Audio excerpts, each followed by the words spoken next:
You got laid off. You are so close to retirement. What do you do? Yes, I know getting laid off at any time in your career can be daunting, but as you are so close to retirement, it can feel like a double whammy. The prospect of losing job security and financial stability when you are so close to the top of the retirement mountain can feel daunting. But I'm here today to help you understand what your options are. If you got laid off, you're close to retirement, we're going to provide some tips and strategies to inform you of what the best options are to ensure that you stay on track. So first and foremost, what we want to do, and doesn't matter if you're getting close to retirement or not, but if you get laid off, you just need to first take a deep breath, relax, and know that everything's going to be okay. You know, you've worked your entire career. Something like this does feel like a jolt, but most likely you've done a lot of tremendous things to get you to the point of your retirement dreams to come true. So just take a deep breath, even if you have to do a little meditation, but go for a walk in the park, take a hike, breathe it all in. Secondly, this is a wonderful time for you to determine your true living expenses. And when we look at living expenses, you want to look at it as your fixed costs and then your discretionary costs. Fixed costs are things like your mortgage or your rent, your utilities, your car, your insurance, all the things that you need to ensure are being paid so that you could stay in your house or you don't lose your car. The discretionary, this is an important factor for when you're laid off, but also as you get closer to retirement, is trying to figure out the things like travel and eating out and gifts, all the things that are very important to your peace of mind, just trying to uncover what are my true monthly costs. And this is a great exercise that we should all be doing, no matter where you are in your career, but even more so when you get this jolt of being laid off near retirement. So understand what those fixed costs are. And then what you want to do is take a full inventory of your assets. That's looking at your savings, looking at your retirement accounts, your investment accounts. It's a good time, too, to look at any debt that you have. Are there things that are higher interest rate than others? But getting a really good understanding of where you are in regards to how you're going to pay these bills that aren't going to stop just because your income stopped. A very important component of this too, which we'll get into in other videos, is what do you do with your 401k plan from the company that just laid you off? It's going to be a lot of different options that each of us have depending upon where we are, what our ages are, and you want to make sure that you know what those options are so that you don't face a big tax crunch by doing something that you thought was right but ended up costing you potentially thousands of dollars. Now, the other factor too, a lot of us when we're working may have some severance pay that's tied in. So what we want to do is work with your HR, your benefits team, and find out, are you due any severance? How is that going to be paid out? And also really understanding how it's going to be taxed as well. But you don't want to leave some money left on the table if you're due a severance. Next up is understanding unemployment benefits. You know, you may have not been laid off in a long, long time, so you really need to know with the state that you're in, are you eligible for unemployment? This can be a nice stopgap too. Even if you got a severance, having some unemployment can help you either get to the next career choice that you're going to make, or if you're deciding, can I retire, it can be a nice bridge to give you some peace of mind that you don't have to make a rash and an emotional decision of choosing the next job. So really understand what state you live in and understand if you're due any unemployment and also how long that unemployment will last. Next up is health insurance. This is a very expensive proposition for a lot of us, is healthcare costs. Now, a lot of us have benefits that are tied, health benefits that are tied to the company.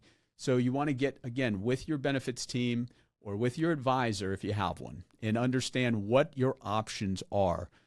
Sometimes COBRA is the best option immediately, even though it may be more expensive, but at least it allows you to stay on your current plan for a period of time until you determine, are you going to retire?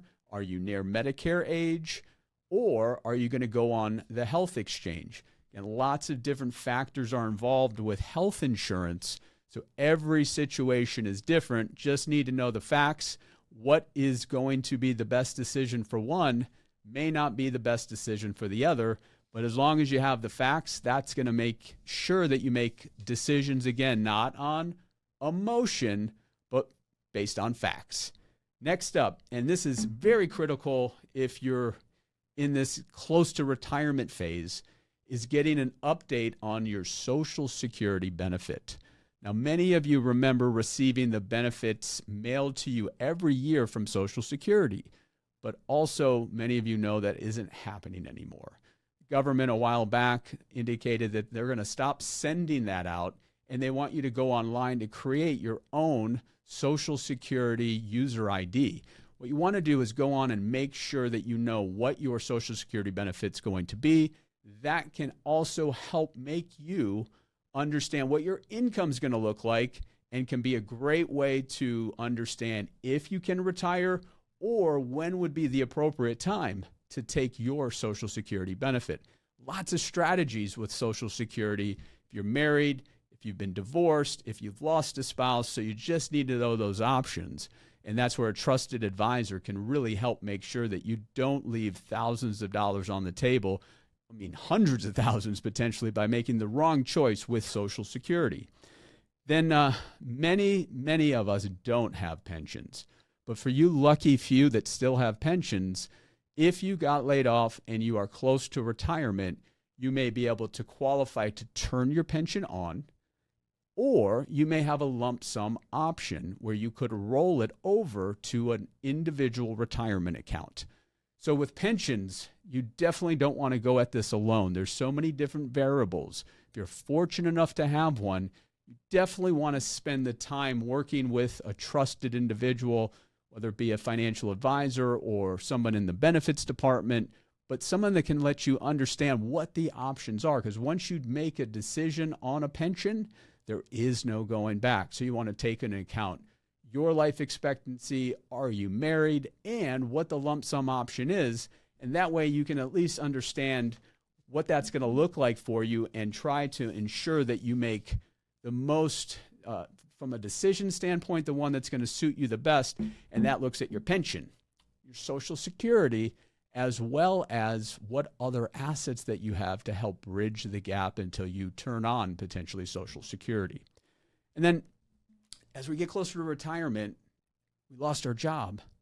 Do we have to go back to work? So all the things that we just talked about is going to help you build out a framework to see, do I have to go back to work? Many of you look at this and say, well, if all of my ducks are in a row and I am maybe financially independent, potentially I don't have to go and do a job that I don't want to do. Or you may be able to re-career and say, okay, I'm financially independent, but I'd like to go do some consulting work, maybe work part-time, do something less stressful. So if we can understand all of these factors of building this roadmap to see what income looks like and what your expenses are, you can then make a really good informed decision of what the next career path will be. And a lot of times we're not going to do this until we get put to the fire. And sometimes a layoff can be a positive because it can maybe deter you from working in a job that you hated, and now you get to do something that you love.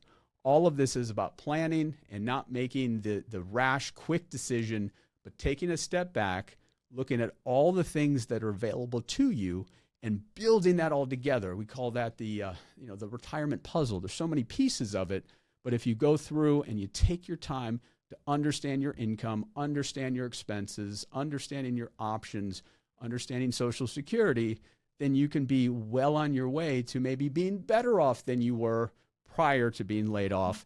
And then this all guides into, if you have a trusted advisory team, this is when you have to lean on them. These are the type of things that when life happens, whether it's losing a job, losing a spouse, getting sick, the key is to have a plan, but then to have a professional team that can help guide you through these very important decisions. So being laid off, it's never ideal, especially as you get close to retirement, but use this as a means to help take action and put you in a position that you can enjoy the next chapter. Retirement means something different for everybody. If you plan accordingly and you plan effectively, you can have the retirement that you've always dreamed of. If you have any questions on what to do when you've been laid off, reach out to us. We can walk you through some of the things that we've talked about and dig in a little deeper on some of the areas and help make sure that you make informed decisions. Happy planning, everybody. We'll talk to you real soon.